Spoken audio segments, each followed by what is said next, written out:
Hi guys, it's Amanda Manus.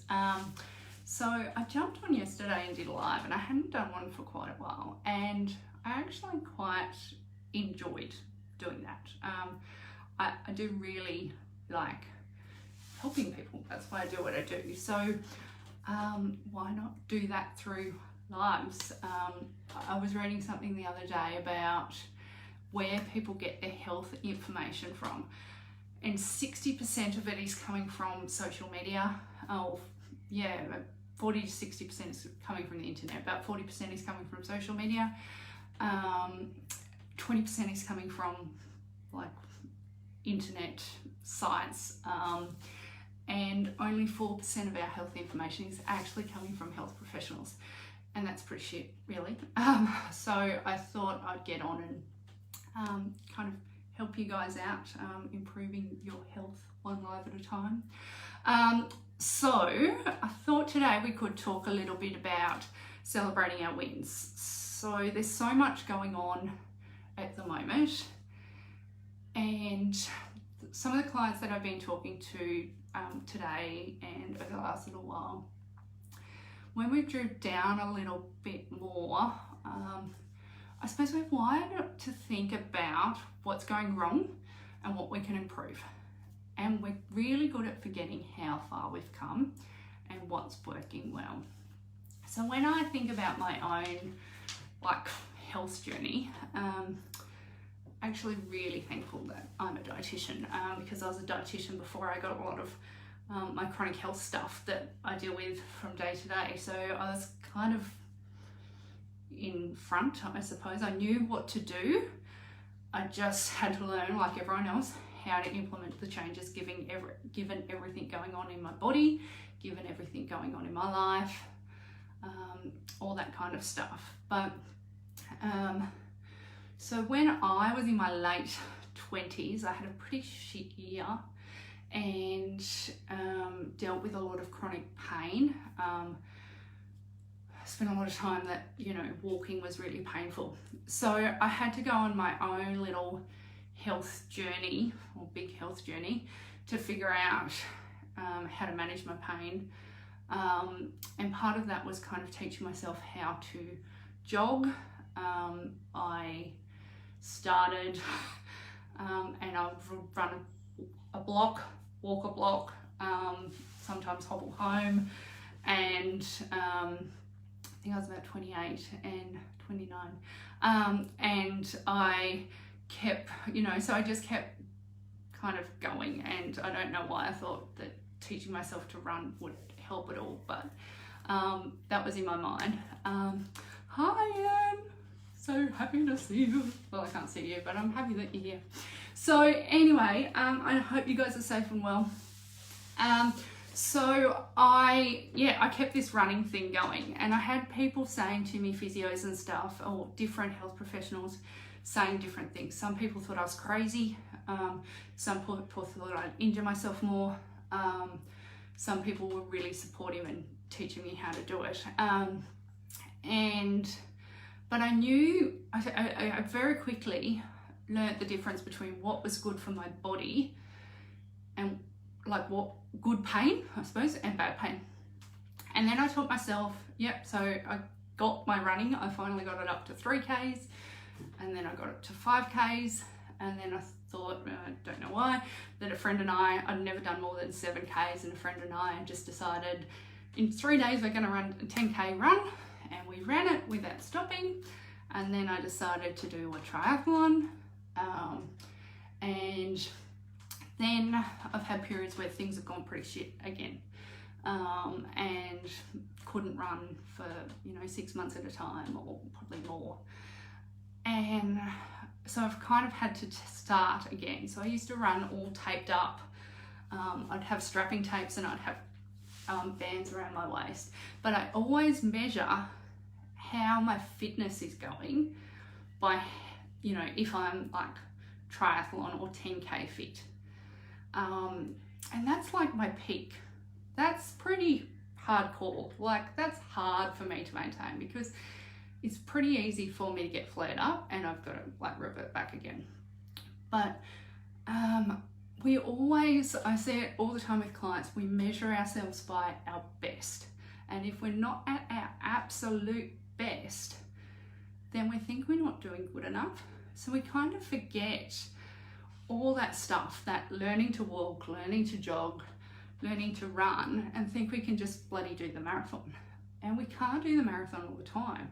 Like, even marathon runners don't do the marathons every day. So, hi Erica, thanks for watching. I'm Christy. Hope this is helpful. Comment that you can hear me. I'm assuming you can, because people are still, it says a few people are still watching. So yeah, I suppose, like, we get amnesia about the stuff that, you know, as things become easier, as we build neural pathways to make, you know, things part of our lives and figure out how to do them, and as they don't take as much brain space, they just become habits. As they become habits, we're not consciously aware of them so much, so we don't think they count. Oh, thanks, Erica. So this morning we had the wellness coaching come and try, and we had a lady talking about like, and I asked her the same thing. She does some cycling just about every day when she wakes up, but since ISO she's been doing a walk in the afternoon as well, and quite long walks. And then she was talking about if she could, she mightn't be able to do it tomorrow. And I actually like asked her about, like, is this the most, like, when we reflect, like, is this the most you're actually exercising at the moment? Like, how brilliant is it that you're able to do this much? Like, rather than thinking about what we can't, like the little bit that we can't do to get, you know, looking at how far we've come. So it's kind of like that constant, where's my pens? What is constant, and this is exactly how I think about health, and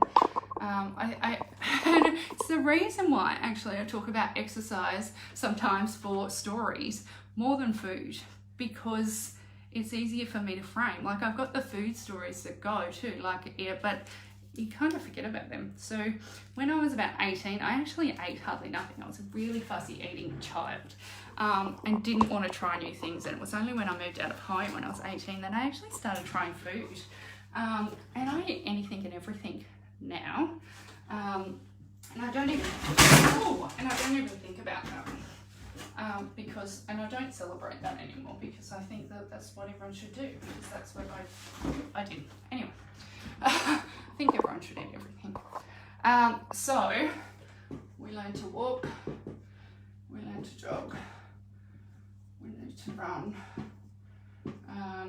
your marathons or your triathlons, whatever, you know. But this is pretty much a framework for health. So it doesn't matter what you're learning to do. You're kind of constantly doing, you know, this. You might come around here, you might get to there, you might go back to there, you might drop down to here. You're kind of on this cycle. But every time you kind of move between these, you'll learn stuff. You mightn't get to this one very often. That one's a big deal. So if you're in your triathlon box at the moment, then you're doing awesome. You're on fire. So yeah, I suppose just remember to celebrate the good things you're doing. So even if it's as simple as, like, you're drinking lots of water at the moment, it's great. If you're making some time to yourself to, you know, go for a walk in the afternoon, that's awesome. If you're planning your meals better, that's awesome. The reason why it is super awesome at the moment is because we are, yeah, I suppose think about I don't have a rubber, now I want to draw again. So I don't know how many of you know about the Maslow's hierarchy of needs. So on the bottom, we've got that security, safe, like the food security, we've got somewhere to live, we've got something to eat. And I drew it for a client earlier. That's all right. So we've got our food stuff, we've got shelter. Then the next one up, like, is our health and well-being, like that we're okay. We're not you know, critically ill or ill at the moment. And then we can move up, you know, looking after our friends and having family support and all that kind of stuff. And then when that's all going well, we're at our absolute best. So recently with all that, every time we went into a shopping centre and there was like no flour or something, it'd throw us right back down here.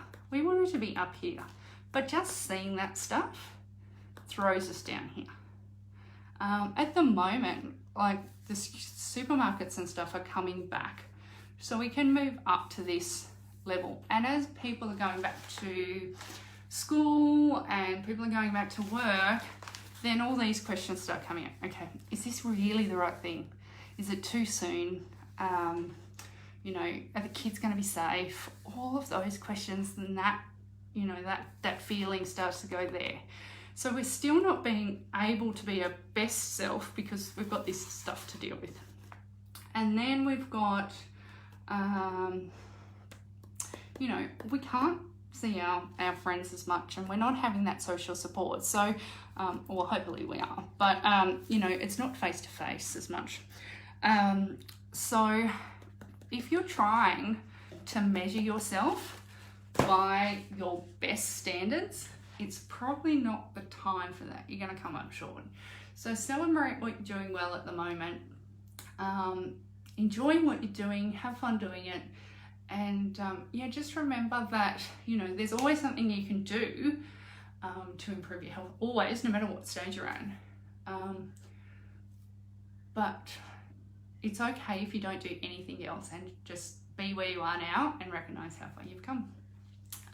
So that's it for today, guys. Let me know if that was helpful. Yeah, that's it.